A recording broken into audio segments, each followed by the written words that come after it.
ได้รายจุกนประสงค์ครบองจิติสการะ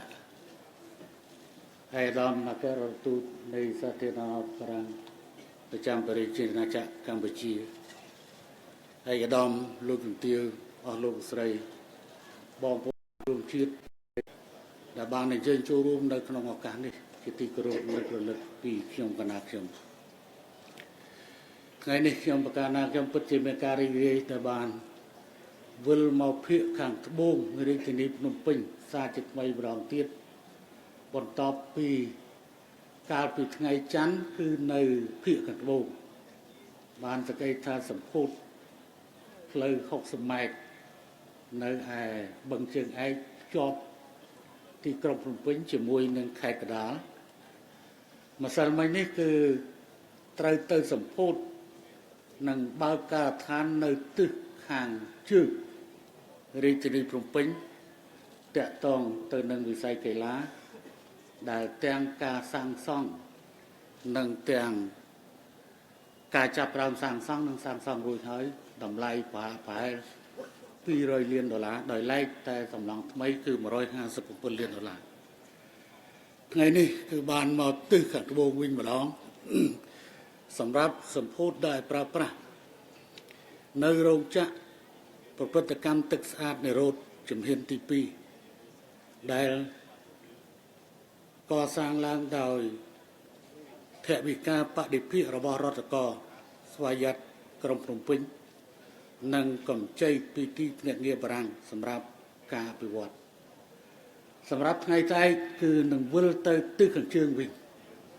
คือสมโพธิได้ปราประในเพลย์เชียดเล็กประมวยมุนนังได้ชนะบอกเชียนโจชนะมรกาเป็นนักทาการเงยจอบประโหดต่างอ้อปอนแต่เขมรจุบรึนาหล่อเชียนจุบรึได้ตรัสพูดอำนาจดาใบนังบ่มปิ้งกระตับประเกยขนมธนะเชียประมุกรีจราธาปิบาลลงที่อุปนิยรันตรีติสรันตรีนั่งมนตรีมวยจุ่มล้วนก็เตยทั่วลำนาออมจมวยได้บอกบองเจ้าการเงี้ยมวยจุ่มล้วนในตามสถาบันมนตรีกระทรวงบอกหลุดไงนี่เชื่อมประการนาเชื่อมบริเวณนะตามระยะในสมรรถภาพได้ยังบานก่อสร้างแรงในที่นี้หายได้หลายดองติสรันตรีกระทรวงอุตสาหกรรมทางศิลปกรรมจอมประสิทธิ์บานเพื่อระบายการชุนจอมปุ๊บองโอนชุนรูปจิตรุ่ยมาหายอัมพีประวัตินังตึกดาวเตะต้องนังกาพุทธพุ่งตึกศาสตร์ในริกนิพนมปิระบาดอยู่ในเยอะดาวปัญหาตึกนี้ขยมประการนาขยมเมียนวุฒิประเดชอะไรมวยเปียปอนเชื่อมวยนั่งอัตยตะกาดอจูจอดโน่นตรังทากาลปิชนามุปปบุรอยเจ็ดสิบปบูดกองทาลายเมียนตึกมาสิ้นปราประคือยืนขมีตีในกรงตีกรงสุปินี้เปลิมล้างเตยแต่ออกตึกปีตุนเล่ยกมาดำใบจักในเพียงขังกราวไงมวยขยมตะการนาขยมเมียนการช่วยไปบอนตอบปีกาจูบเชื่อมวยหนึ่งแพร่เยอะระบอกขยมตะการนาขยมเชื่อมวยโกนโปรได้มันสกอลปุกหายได้ให้ปุกท่าจีปูได้จะเป็นปีไข่เป็นนุขยมตะการนาขยมมันบานยกตึกปีกราวล้างtừ lơที่ใบจะตุกอ้อยเพรียคือเตียงตึกยกยูตึกปีกราวเรียตึกปีกราวล้างtừ lơโดยเฉพาะก่อบานทั่วอ้อยบัดบังโกนมวยทิศแต่เปียกไม้ยืงหาทาลูดโกดนี่เชื่อประวัติปิดประกอบได้ยืงบานจับประเดิมตั้งปีเปลได้ยืงปราประตึกหายแต่ตรยกปีตะเลไม่กองยมปราประขนองฐานะ ជារដ្ឋមន្ត្រីការបរទេសនៅក្នុងសម័យនោះឥឡូវស្ថានភាពបានផ្លាស់ប្ដូរហើយពីការផ្គត់ផ្គង់ទឹកតាមស្ថានភាពបន្ទាប់ពីការដែលយើងបានជួសជុលដាក់ឲ្យប្រើប្រាស់ឡើងវិញនៅបណ្ដាញទឹកប៉ុន្តែបណ្ដាញទឹករបស់យើងកាលនោះខ្ញុំប្រកាសណាខ្ញុំនៅចាំថាកន្លែងមួយចំនួនប្រជាពលរដ្ឋរបស់យើងទៅចោះទៅយោរួចហើយគាត់ទាញទឹកពីអាហ្នឹងដើម្បីគាត់ដាក់ធុងអស់យកទៅលក់ឲ្យអ្នកដទៃទៀតនេះវាជារឿងប្រវត្តិនៃការផ្គត់ផ្គង់ទឹកនៅក្នុងទីក្រុងភ្នំពេញការពិតទៅប្រវត្តិនៃការតាក់ទងផ្គត់ផ្គង់ទឹកនៅទីក្រុងភ្នំពេញនេះមានតាំងពីអតីតកាលមកគឺប៉ុន្តែវាក៏បានខូចខាតនៅក្នុងដំណាក់កាលមិនប្រើប្រាស់ក្នុងដំណាក់កាលប៉ុលពតដែលបានបណ្ដេញប្រជាជនចេញពីទីក្រុងភ្នំពេញអញ្ចឹងការដែលមិនបានប្រើប្រាស់នៅក្នុងរយៈពេលជិត4ឆ្នាំគឺបានធ្វើឲ្យទៅយកទឹកទាំងអស់មានការកកស្ទះហើយដែលពេលនោះការប្រើប្រាស់ទឹកជួបការលំបាកយ៉ាងខ្លាំងផ្ទះរបស់ខ្ញុំកណាខ្ញុំនេះរហូតមកដល់ឆ្នាំ93 94ហើយទើបមានទឹកប្រើពិតប្រាកដកាលពីមុននោះគឺមានឡានដឹកទឹកមួយមិនដឹងថាវាឆុងយ៉ាងម៉េចសម្រាប់ផ្ទះខ្ញុំកណាខ្ញុំមួយនេះគឺថាធ្វើជានាយករដ្ឋមន្ត្រីហើយហ្នឹងវាអត់មានទឹកប្រើគេទឹកវាមកមិនដល់អាកន្លែងតែជាមួយកន្លែងហ្នឹងកន្លែងទួលណាបានដឹកទឹកឡានដឹកទឹកយកមករួចហើយបានមានអាម៉ូទ័រពេលហ្នឹងគឺមានម៉ូទ័រទាញឡើងទៅលើប៉ុន្តែឥឡូវនេះវាមិនដូចនោះទេរបៀបការដោះស្រាយទឹករបស់យើងបានពង្រីកជាបន្តពីដំណាក់កាលមួយមកកាន់ដំណាក់កាលមួយថ្ងៃនេះយើងកាលពីថ្ងៃទី4ខែមិថុនាឆ្នាំ2013ខ្ញុំប្រកាសណាខ្ញុំបានមកសម្ពោធនៅទីនេះដើម្បីដាក់ឲ្យប្រើប្រាស់នៅរោងចក្រប្រព្រឹត្តកម្មទឹកស្អាតនិរោធជំហានទី1ដែលពេលនោះក៏ក្រោមថវិការបស់រដ្ឋបាលទឹកទីក្រុងភ្នំពេញនិងថវិការបស់ទីភ្នាក់ងារបារាំងសម្រាប់ការអភិវឌ្ឍ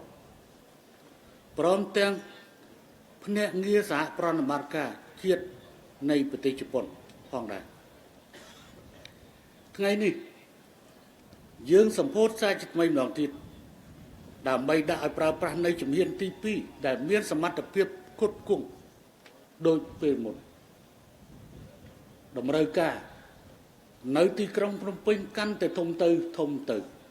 តែទាមទារឲ្យយើងមានការដោះស្រាយ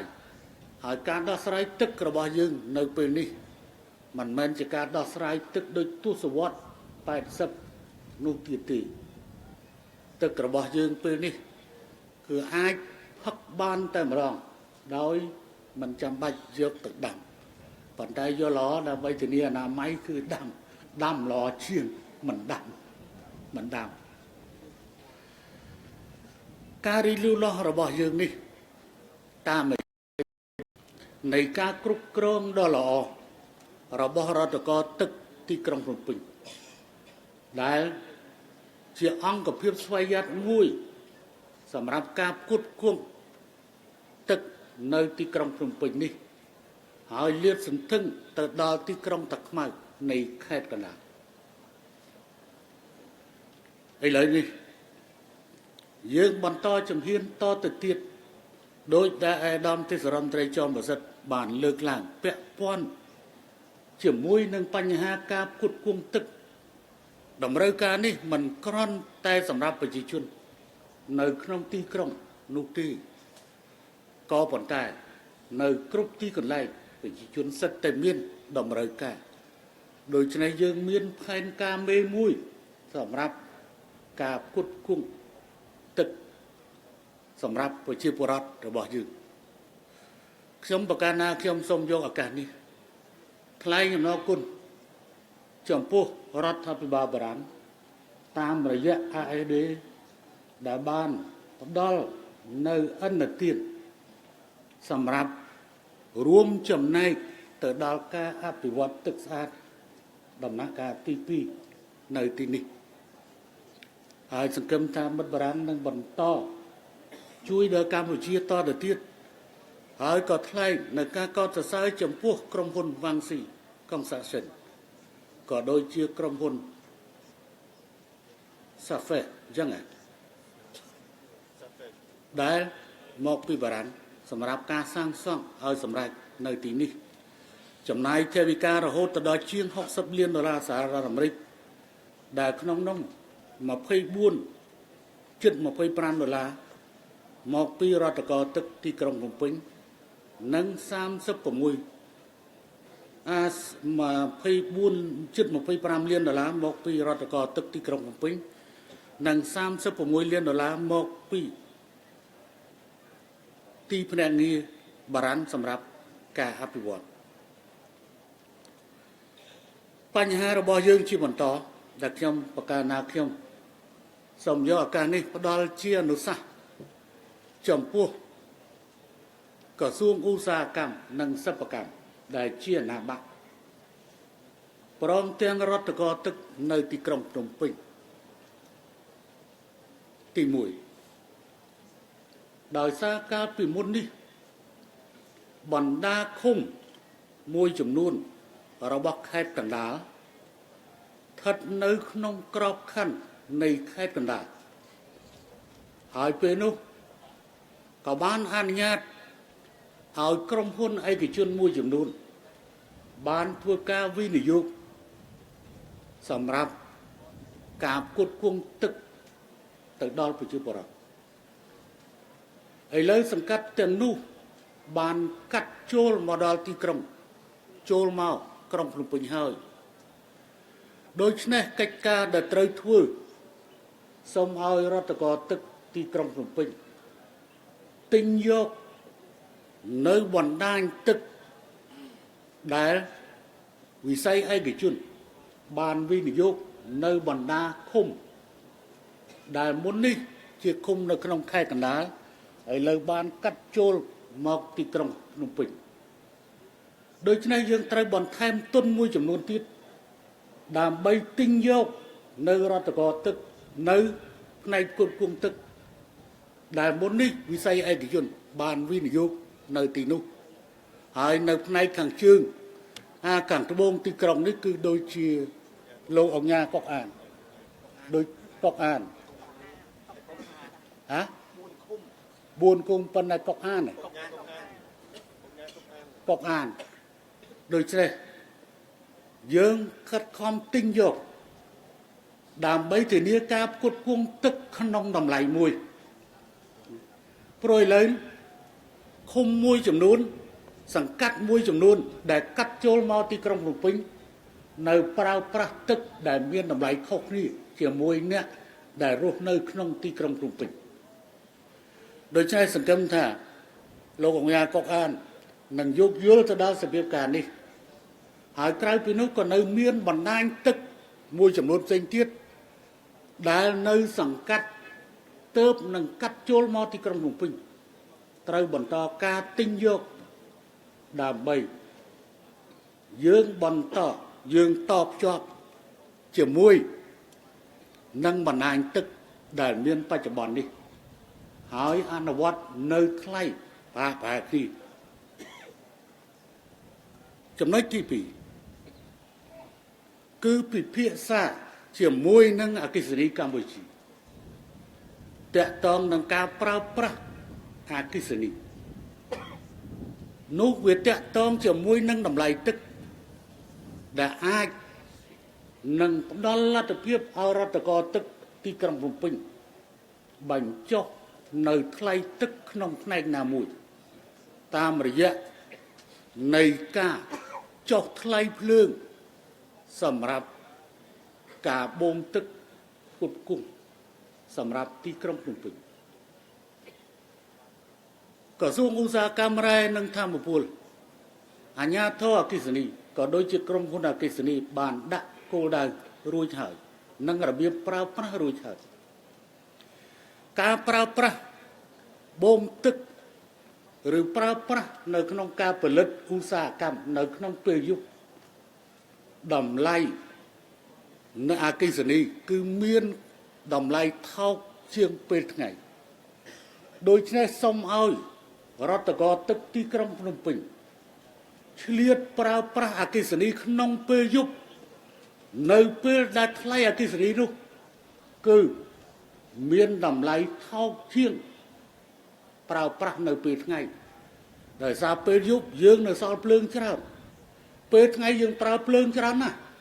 ប៉ុន្តែពេលយប់ចំនួនភ្លើងដែលយើងប្រើប្រាស់គឺមានចំនួនតិចជាងដូច្នេះអគ្គិសនីកម្ពុជាក៏បានបញ្ចុះតម្លៃសម្រាប់ការប្រើប្រាស់ក្នុងវិស័យឧស្សាហកម្មនិងវិស័យដទៃទៀតជាពិសេសក្នុងវិស័យឧស្សាហកម្មគឺមានតម្លៃថោកជាងអញ្ចឹងសូមពិភាក្សាគ្នារវាងក្រសួងឧស្សាហកម្មនិងសិប្បកម្មរដ្ឋាភិបាលទឹកក៏ដូចជាអាជ្ញាធរអគ្គិសនីក្រសួងឧស្សាហកម្មរ៉ែនិងធម្មពលក្រុមហ៊ុនអគ្គិសនីតាក់ទងនឹងការប្រើអគ្គិសនីហើយការប្រើអគ្គិសនីនេះនឹងនាំទៅដល់ការទម្លាក់ថ្លៃអគ្គិសនីហើយតម្លៃទឹកសម្រាប់ការប្រើប្រាស់របស់ប្រជាជនទៀតមានរឿងមួយក៏ត្រូវតែសិក្សាផងដែរតាមរបៀបគណនានៃតម្លៃអគ្គិសនីការតភ្លើងភ្ជាប់ចេញពីបណ្ដាញដែលមានតម្លៃវាខ្ពស់ជាងប៉ុន្តែបើសិនជាតចេញពីអនុស្ថានីយ៍តែម្ដងតម្លៃទាបជាងដូច្នេះសូមពិភាក្សាគ្នារវាងអគ្គិសនីកម្ពុជានិងរដ្ឋាភិបាលទឹកតែម្ដងតើយើងគួររៀបចំដាក់អនុស្ថានីយ៍អគ្គិសនីនៅក្នុងរោងចក្រនេះឬទេដើម្បីធានាផ្គត់ផ្គង់សម្រាប់ការប្រើប្រាស់បូមទឹកដោយមិនដាច់ជួនកាលវាអាចដាច់ភ្លើងកន្លែងនេះកន្លែងនោះក៏ប៉ុន្តែគឺបើយើងដាក់អនុស្ថានីយ៍ទី1ធានាការផ្គត់ផ្គង់សម្រាប់ការបូមទឹកនិងទី2ថ្លៃថោកជាងបើនិយាយពីថ្លៃសម្រាប់ការតពីអនុស្ថានីយ៍គឺថោកជាងអញ្ចឹងត្រូវពិភាក្សាគ្នាតើអ្នកទិញអគ្គិសនីដែលសម្រាប់បូមទឹកនៅទីនេះក៏ដូចជារោងចក្រកន្លែងរោងចក្រផលិតអគ្គិសនីដទៃទៀតវិនិយោគបង្កើតអនុស្ថានីយ៍ខ្លួនឯងឬទុកឲ្យអគ្គិសនីកម្ពុជាជាអ្នកចេញទុនវិនិយោគខ្ញុំយល់ថាខ្ញុំប្រកាសណាខ្ញុំយល់ថាបើយើងគិតគូរបែបនេះយើងអាចរកវិធីបន្ថយថ្លៃទឹកដើម្បីរួមចំណែកកាត់បន្ថយការលំបាកសម្រាប់ប្រជាជនតាមរយៈការកាត់បន្ថយតម្លៃប្រើប្រាស់អគ្គិសនីក្នុងការបូមទឹកប៉ុន្តែសូមមេត្តាយោគយល់ថាអគ្គិសនីតម្លៃទឹកមិនមែនតាក់ទងដោយឡែកទាំងអស់ទាំងស្រុងទៅលើបញ្ហាតម្លៃអគ្គិសនីទេវាតាក់ទងជាមួយនឹងបញ្ហាឥឡូវហេរ៉ាញ់ប្រទាននៅទីនេះចំនួន$60 លានក្នុងនោះកម្ចីពីបារាំងចំនួន$36 លានអញ្ចឹងត្រូវសងទៅបារាំងទាំងការទាំងដើមបើដូច្នោះការផលិតទឹកក៏ត្រូវមានផលចំណេញរបស់វាមួយចំនួនណាស់នោះដើម្បីវិនិយោគបន្តផងនិងដើម្បីមានលុយសងទាំងការទាំងដើមទៅឲ្យបារាំងវិញផងមិនមែនបារាំងឲ្យទៅទេបើបារាំងឲ្យទៅទេក៏ត្រូវតែ មានការគិតគូរនៅក្នុងតម្លៃដើម្បីធានាជាមួយនឹងថ្លៃដើមនៃការផលិតផងដែរហើយកន្លែងនីមួយតម្លៃខុសគ្នាដោយដែលមានក្នុងសភៅជំនួយស្មារតីនៃការណែនាំហើយកន្លែងខ្លះដើម្បីធ្វើឲ្យទឹកបានស្អាតគឺត្រូវប្រើនៅរបៀបកែច្នៃវាដើម្បីឲ្យទឹកនោះគឺអាចប្រើប្រាស់បានទឹក1ម៉ែត្រគៀបដូចគ្នានៅតំបន់នេះនៅតំបន់របស់យើងនេះប៉ុន្តែហើយវាថោកជាងទឹក1ម៉ែត្រគីបនៅតំបន់ផ្សេងដែលមានជាតិពុលយ៉ាងខ្លាំងហើយជាតិពុលនោះតម្រូវឲ្យរដ្ឋកោទឹកនិងអ្នកផលិតទឹកគឺប្រើប្រាស់វិធីគ្រប់យ៉ាងដែលមានតម្លៃថ្លៃជាងដើម្បីនឹងធ្វើឲ្យទឹកស្អាតប្រើប្រាស់ដូច្នេះតម្លៃវាមិនដូចគ្នាទេដែលសូមការយោគយល់ពីសំណាក់ប្រជាពលរដ្ឋដែលជាអ្នកប្រើប្រាស់ទឹកបញ្ហាមួយទៀតគឺទាមទារឲ្យមានការជំរុញការតបណ្ដាញទឹកទៅកាន់តំបន់ដែលមិនទាន់មានទឹកអំបញ្ញមិញបងប្រុសកណោបានលើកថាសូមសម្ដេចជួយតបណ្ដាញទឹកទៅឃុំអីសង្កាត់អីមិញសង្កាត់ព្រៃថ្មីបាទព្រៃថ្មីជួយតបណ្ដាញទឹកទៅសង្កាត់ព្រៃថ្មីឆ្ងាយទេហើយនៅចំស្ពានព្រៃស្មោកស្ពានព្រៃត្បោងហើយចេះតែតទៅអាហ្នឹងចេះតអាហ្នឹងគេឲ្យយោបល់ថាតទៅហើយណាទៅហើយបើគាត់មិនទាទឹកគាត់ទាអីសម័យនេះមិនមែនសម័យអូសទឹកទេណាមិនមែនសម័យអូសទឹកហើយក៏មិនមែនសម័យផលិតក្អមទូលទឹកនិងរែកទឹកដោយពីមុនទេសម័យនេះចាប់ផ្ដើមរកវិធីដើម្បីឲ្យនៅមានកន្លែងដែលប្រើប្រាស់បែបនោះក៏ប៉ុន្តែភាគច្រើនកន្លែងមួយចំនួនប្រើអណ្ដូងស្នប់ប្រើអណ្ដូងនេះអណ្ដូងនោះនិងកន្លែងមួយចំនួនប្រើដោយទឹកម៉ាស៊ីនទៅហើយអញ្ចឹងទេសូមបន្តការខិតខំដើម្បីតម្រង់ឈ្មោះទៅរកការគ្របដណ្ដប់តាមរយៈជំរុញការតទៅយកទឹកទៅតំបន់ដែលមិនទាន់មានទឹកទាំងតំបន់ដែលកសាងលំនៅឋានថ្មីនិងតំបន់ដែលប្រជាជនកំពុងរស់នៅហើយមិនទាន់មានទឹកនេះជាអនុសាសន៍ដែលខ្ញុំប្រកាសណាខ្ញុំផ្ដល់ជូនចំពោះក្រសួងឧស្សាហកម្មនិងសិប្បកម្មក៏ដូចជាចំពោះរដ្ឋកោទឹកទីក្រុងភ្នំពេញហើយក៏អាចនឹងតាក់ទងនឹងទឹកជាមួយនឹងបណ្ដាខេត្តដទៃទៀតខ្ញុំប្រកាសណាខ្ញុំក៏សូមយកឱកាសនេះអរគុណនិងកោតសរចំពោះក្រសួងឧស្សាហកម្មនិងសិប្បកម្មក៏ដូចជារដ្ឋកោទឹកដែលបានខិតខំអនុវត្តនៅ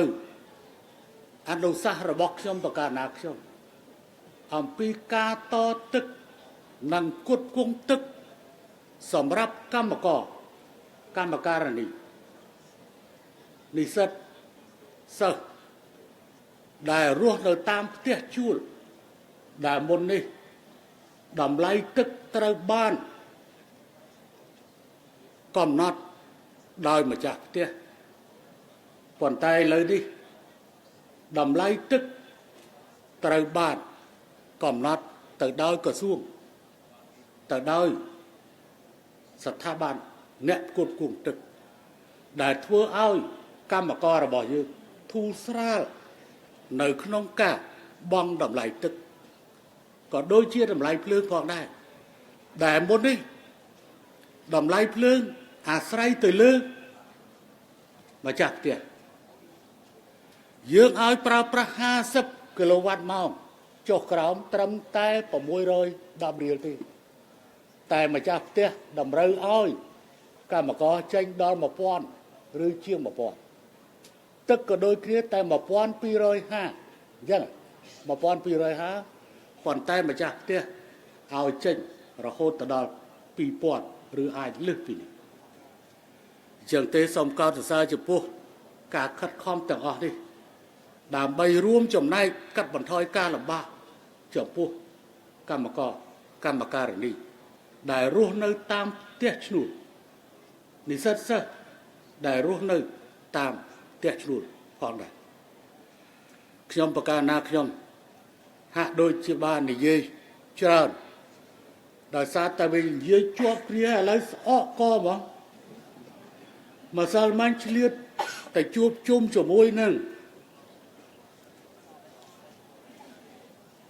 ណែកីឡាការិនីឃើញតែ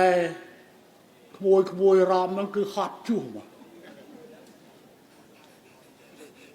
ប៉ុន្តែឥឡូវហ្នឹងគឺឃើញគេរំគឺហត់ជួសមកអូសិតតែលោតឥឡូវចិត្តចូលឆ្នាំហើយលោកយាយខ្ញុំឃើញគេចាក់វីដេអូឃ្លីបពីតាណាឃើញចាស់នាំគ្នាលេងសប្បាយមួយយ៉ាងដែរលេងណែលាក់កសែងឃើញចាស់រត់ឲ្យត្រីលោកយាយអូយឲ្យគាត់ហមឲ្យអំពើនមកហើយឆ្នាំនេះគឺជាឆ្នាំដែលយើងនឹងមានការសប្បាយរីករាយជាបន្តទៀតតាមរយៈកម្មវិធីជាច្រើនក្នុងនោះប្រជាពលរដ្ឋចូលរួមសប្បាយរីករាយនៅក្រោមដំបូលសុខសន្តិភាពនិងការអភិវឌ្ឍប្រទេសរបស់យើងសង្ឃឹមថាឆ្នាំនេះភ្លៀងក៏ធ្លាក់ឥឡូវថ្ងៃហ្នឹងធ្លាក់ទៀតបើតាមមើលទៅអូតូនិយមគេថាធ្លាក់ហើយអូតូនិយមឥឡូវហ្នឹងគេអត់ខុសទេគេមិនខុសហើយធ្លាក់គ្រប់ខេត្តទាំងអស់ប៉ុន្តែវាខុសពីឆ្នាំទៅអត់ភ្លៀងអត់ទឹកពិបាកណាស់ហើយឆ្នាំនេះ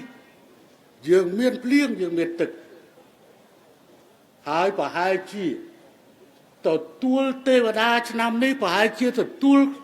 នៅកន្លែងខ្លះមានភ្លៀងមកទេវតាចូលមកនាំភ្លៀងមកជាមួយមកនាំភ្លៀងមកជាមួយឬថាម៉ោងប្រហែលម៉ោង2ប្រហែលណាម៉ោង3:12ហើយជាខ្ញុំកណាខ្ញុំអត់បានទទួលទេសូមទទួលពីងាយទុកឲ្យហើយ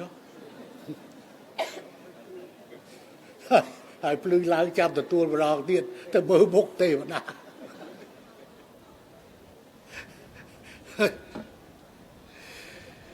ហើយ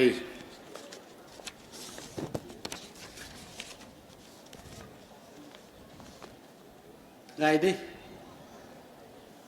មើលមន្ត្រីរាជការដែលធ្វើការនៅខាងនេះមានអ្នកណាខ្លះទៅអង្គរវត្តឆ្នាំនេះអង្គរសក្រានឆ្នាំនេះព្រោះរៀងរាល់ឆ្នាំភ្នំពេញស្ងាត់តែម្ដងស្ងាត់ប៉ុន្តែឥឡូវនេះមិនមែនប្រវត្តិព្រមតែអង្គរទេទៅគ្រប់ទីកន្លែងទាំងអស់គ្រប់ទីកន្លែងទាំងអស់ប៉ុន្តែយកល្អសុំ5ផ្ញើឲ្យហើយទៅណាក៏ទៅចុះប៉ុន្តែអាណិតស្ពាយប្រពន្ធទៅជាមួយអាណិតស្ពាយប្រពន្ធទៅជាមួយ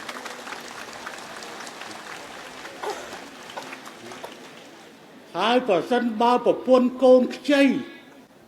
សុំកុំទៅណាចោលនៅមើលប្រពន្ធអានឹងផ្ដាំទុកឲ្យហើយដើម្បីធានាថាចូលឆ្នាំគឺមិនមានរឿងក្នុងគ្រួសារកើតឡើងទេហើយការពិតបើទោះបីឆ្នាំនេះឆ្នាំមកដែលសត្វស្វាជាសត្វស្វាអញ្ចឹងឆ្នាំក្រោយឆ្នាំប្រកាគឺឆ្នាំមន់ខ្ញុំកណាខ្ញុំបានមន់ដល់3ឥឡូវហ្នឹងមន់មួយគឺកូន ហើយមន់ពីរនឹងកើតទៅពេលកមុខនេះគឺក្នុងមួយគ្រួសារនេះគឺមានមន់ដល់13ប៉ុន្តែសង្ឃឹមថាវាកើតពេលយប់ទៅចុះកើតពេលយប់វាមិនសូវលពឹសប៉ុន្តែបើទោះបីកើតឆ្នាំណាក៏ដោយត្រូវទៅរកដណ្ដឹងគេទៅមើលឆ្នាំវាយលេខអត្តអីគ្រប់ទាំងអស់ឆ្នាំនេះត្រូវនឹងឆ្នាំនោះអត់បរោះអត់បញ្ហាទេឆ្នាំណានៅតែឆ្នាំនោះប៉ុន្តែអ្វីដែលសំខាន់គឺស្ត្រីមុនការគឺឆ្នាំវកការហើយគឺឆ្នាំខាលបានសេចក្តីថាមុនការគឺស្វាដល់ការហើយคลายទៅជាខ្លាមកចឹងទេយកល្អយើងដាក់ខ្លួនទៅជាអ្នកខ្លាចប្រពន្ធទៅតជាងហើយសមាគមអ្នកខ្លាចប្រពន្ធត្រូវបានបង្កើតនៅឆ្នាំ2001នៅប្រទេសប៊្រុយណេប្រមុខរដ្ឋាភិបាលអាស៊ានពេលនោះបង្កើតសមាគមខ្លាចប្រពន្ធប្តីខ្លាចប្រពន្ធមានខ្ញុំកណាខ្ញុំធ្វើប្រធាន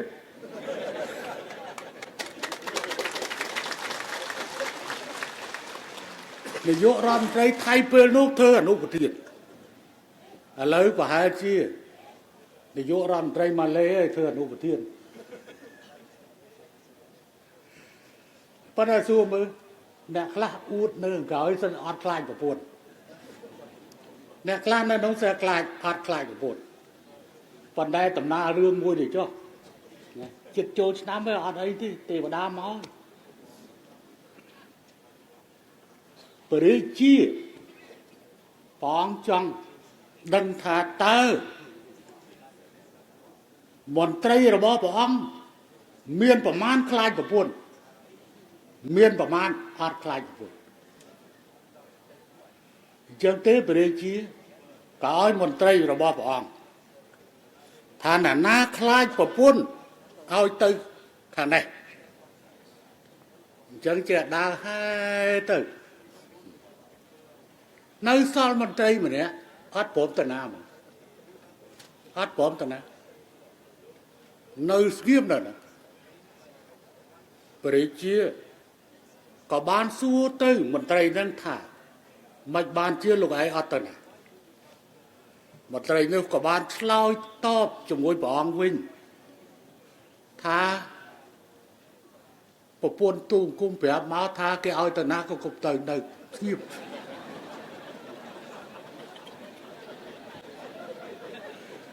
កាលពីមុនព្រះរាជាគិតស្មានថាបុរសម្នាក់នេះមន្ត្រីម្នាក់នេះអត់ខ្លាចប្រពន្ធទេព្រោះអ្នកខ្លាចប្រពន្ធទៅនៅខាងអស់លីងហើយអញ្ចឹងអ្នកដែលអត់ទៅនេះគឺអ្នកដែលអត់ខ្លាចប្រពន្ធព្រះអង្គគិតថាយ៉ាងហោចណាស់ក៏មានមួយដែរអត់ខ្លាចប្រពន្ធប៉ុន្តែមិននឹកស្មានថាមួយនេះខ្លាចជាងគេទៅទៀតប្រពន្ធ5ពីផ្ទះមក5ពីផ្ទះមកប្រាប់ថាប្រពន្ធប្រាប់ថាបើគេឲ្យទៅណាកុំទៅនេះរឿងខ្លាចប្រពន្ធហើយជាការល្អគឺខ្លាចប្រពន្ធអានឹងមានសុបពមង្គលមិនមែនបានតែគេថាប្រពន្ធនឹងខំទេ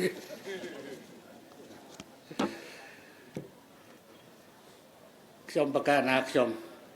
ថ្ងៃនេះអរគុណជាមួយនឹងការនិមន្តចូលរួមរបស់សម្ដេចបរិយាជគុណប្រសងគ្រប់ព្រះអង្គហើយជាដំលោកជំទាវជាពិសេសអាដាមមករដ្ឋទូតបារាំងក៏ដូចជាតំណាងមើលប្រិយមិត្តបារាំងដែលនៅក្នុងក្របខ័ណ្ឌជាអ្នកការទូតឬក៏ក្របខ័ណ្ឌ AD និងក្រុមហ៊ុនវ៉ាងស៊ីអរគុណចំពោះការចូលរួមរបស់អាដាមលោកជំទាវអស់លោកស្រីក៏ដូចជាបងប្អូនជនរួមជាតិរាប់ទាំងបងប្អូនសាសនិកអេស្លាមផងដែរ ដែលមកជួបជុំគ្នានៅទីនេះហើយសង្ឃឹមថានៅពេលស្រ័យបួសយើងនឹងមានការជួបគ្នាទៀតនៅក្នុងអំឡុងខែមិថុនាឬខែកក្កដានៅពេលដែលពេលជិតដល់ពេលបួសហើយឆ្លងផុតតែខែ4នេះចូលដល់ខែបួសអញ្ចឹងទេជាធម្មតាយើងជួបគ្នារាល់ឆ្នាំទៅទៀតជួបគ្នារាល់ឆ្នាំមួយឆ្នាំជួបគ្នាម្ដងគឺស្រ័យបួសថ្ងៃនេះខ្ញុំប្រកាសណាខ្ញុំបាននាំមកសម្រាប់លោកយាយលោកតាចំនួន200នាក់ក្នុងម្នាក់កណាត់សម្ដុំថវិកា10000រៀលជូនក្រុមកាយរដ្ឋនិងយុវជនកាកបាទក្រហមកម្ពុជា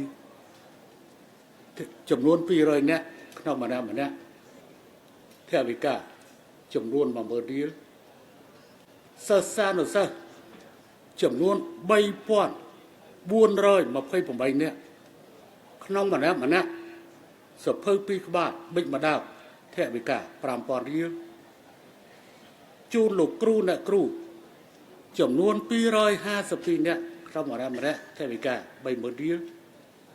ជូនបុគ្គលិកនិងកម្មករចំនួន49នាក់ក្នុងម្នាក់ថវិកា20000រៀលជូនវិទ្យាល័យច្បារអំពើសង្កាត់និរោធថវិកា1លានរៀលជូនមណ្ឌលសុខភាពនិរោធថវិកា1លានរៀលជូនសាលាខណ្ឌច្បារអំពើថវិកា1លានរៀលជូនក្រុមតន្ត្រីសម័យថវិកា1លានរៀល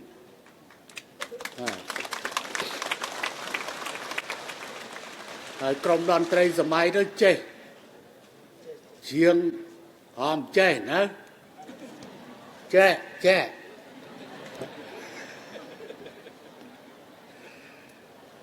ឆ្កែរត់បោក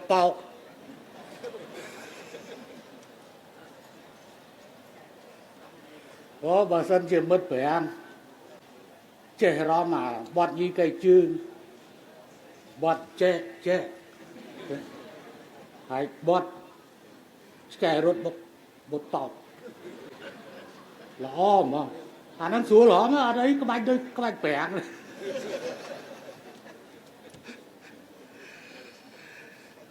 ហើយចុងបញ្ចប់ជាមួយនឹងការប្រកាសសម្ពោធដាក់ឲ្យប្រើប្រាស់នៅរោងចក្រប្រពុតកម្មទឹកស្អាតនិរោធជំហានទី2ដែលហេរញ្ញប្បទានសាងសង់ដោយថវិការដ្ឋកស្វយ័តក្រុងភ្នំពេញនិងថវិកាកម្ចីពីទីភ្នាក់ងារបារាំងសម្រាប់ការអភិវឌ្ឍខ្ញុំប្រកាសណាខ្ញុំសូមប្រគិនពរចំពោះសម្ដេចបដិជគុណព្រះសង្ឃគ្រប់ព្រះអង្គជូនពរឯកឧត្តមលោកជំទាវអស់លោកលោកស្រីនិងបងប្អូនជនរួមជាតិនៅក្នុងឱកាសចូលឆ្នាំថ្មីខាងមុខនេះឆ្នាំរកានពស័កពុទ្ធសករាជ2561សូមប្រកបដោយពុទ្ធពរទាំង4ប្រការអាយុវណ្ណៈសុខៈពលៈកំបីគ្រាគ្រាសពក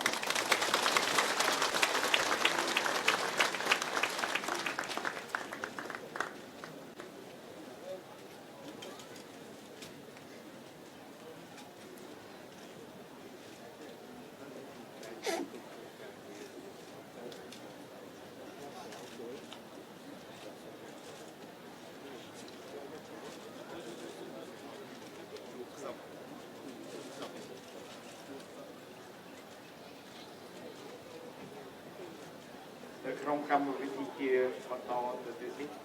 ដែលទីជួនយុរដ្ឋមន្ត្រីនិងបព្វមេដាយជូនឯកឧត្តមលោកជំទាវលោកលោកស្រីទៅខាងក្រោមនេះ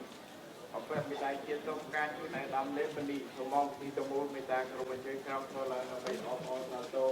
ចំពោះបព្វមេដាយបាទមេដាយជាសូមការឯកឧត្តមលេបនីមេដាយព្រះរាជាណាចក្រកម្ពុជាមហាសិរីវត្តឯកឧត្តមសំណារាឯកឧត្តមសុនស៊ីថាលោកឡុងណារ៉ូបាទសូមអនុញ្ញាតដើម្បីគោរពជាក្រាបថ្លែងអង្គភាពបាទអង្គពីតមូលដើម្បីនឹងអបអរសាទរពីពេលរាជជូនហើយដល់លោកជាវពលជាណាចក្រកម្ពុជាថ្នាក់មហាសិរីវត្តឯកឧត្តមសំរាឯកឧត្តមសុនពិថាលោកឡុងណារ៉ូពលជាណាចក្រកម្ពុជាមហាសេនាឯកឧត្តមច័ន្ទពិសិដ្ឋលោកកែវសវណ្ណរិទ្ធ ជាវិសុទ្ធលោករស់រំលៀងលោកស្រីងិនចន្ទនី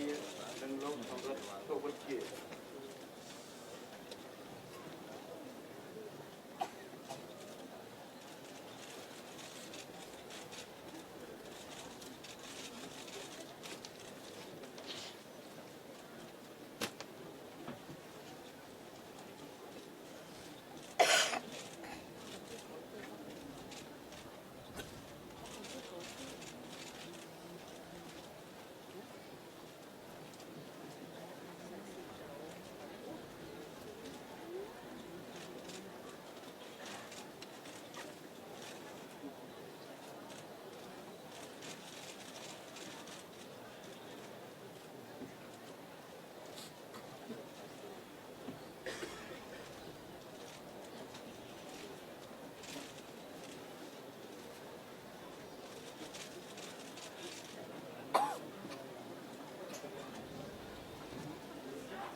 anh đang tham gia gì anh kia cho sẽ làm một cái gì sai lại một lần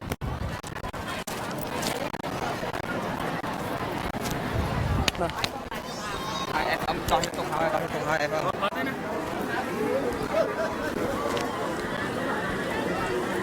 đó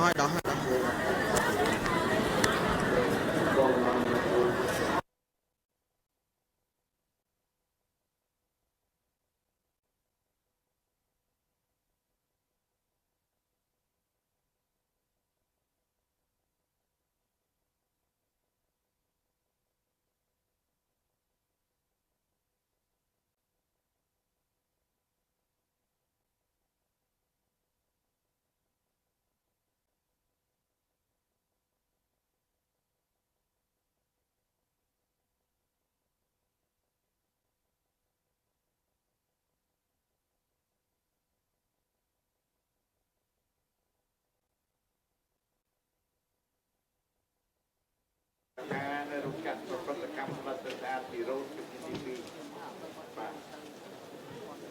អង្គទីទាំងមូលមេតាចូលរួមអបអរសាទរចំពោះដំណើរអញ្ជើញទៅជិតទីក្រុងបញ្ជាឬកាត់រោងចក្រផលិតប្រព្រឹត្តកម្មផលិតទឹកស្អាតពីរ៉ូតជំនាញទី2បាទ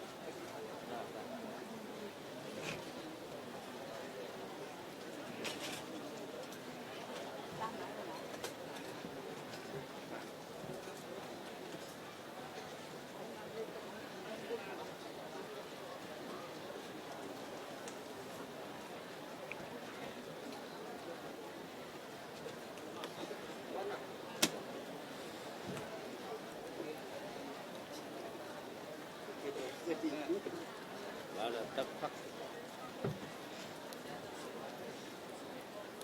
Vâng.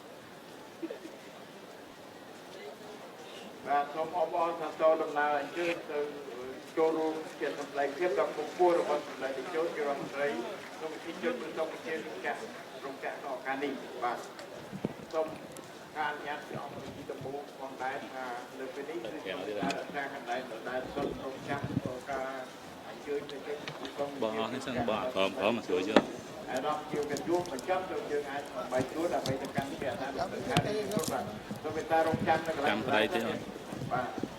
rồi mình chưa thấy người ta là ta cái này là đại thân họ kia mà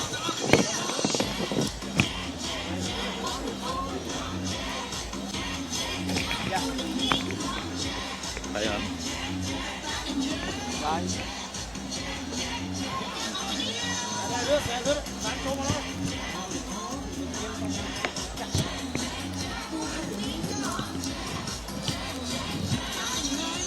Có miếng sao này không nấu chủ mũ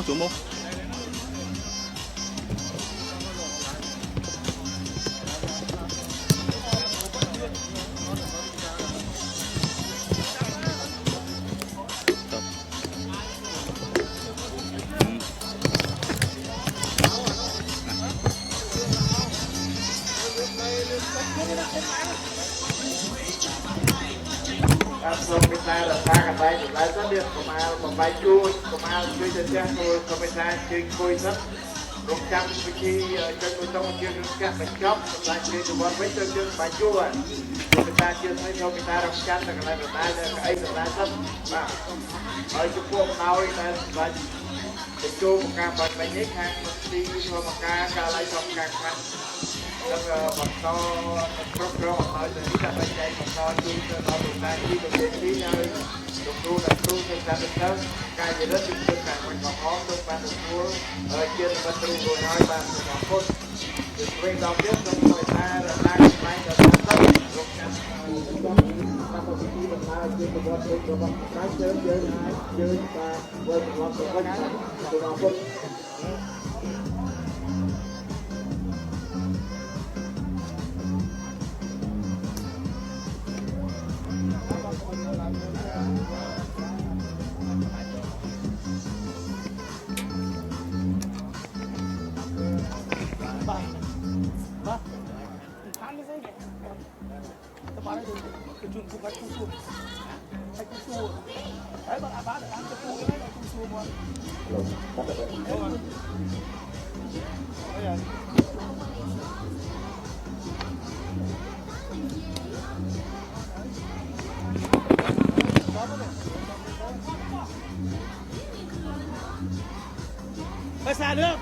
xa nữa là nước làm đi mau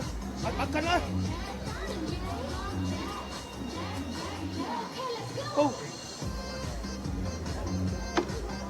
bù nữa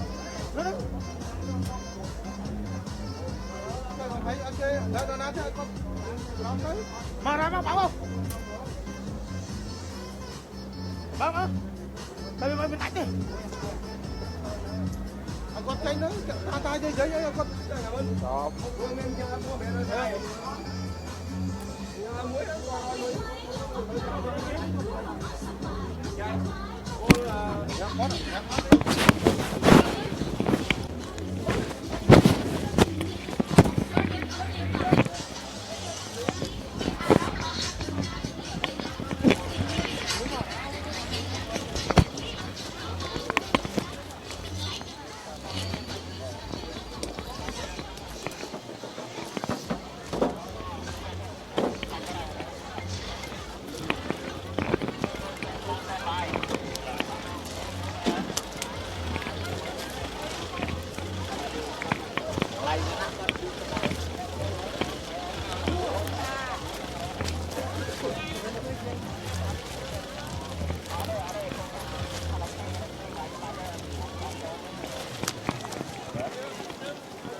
đây khơi này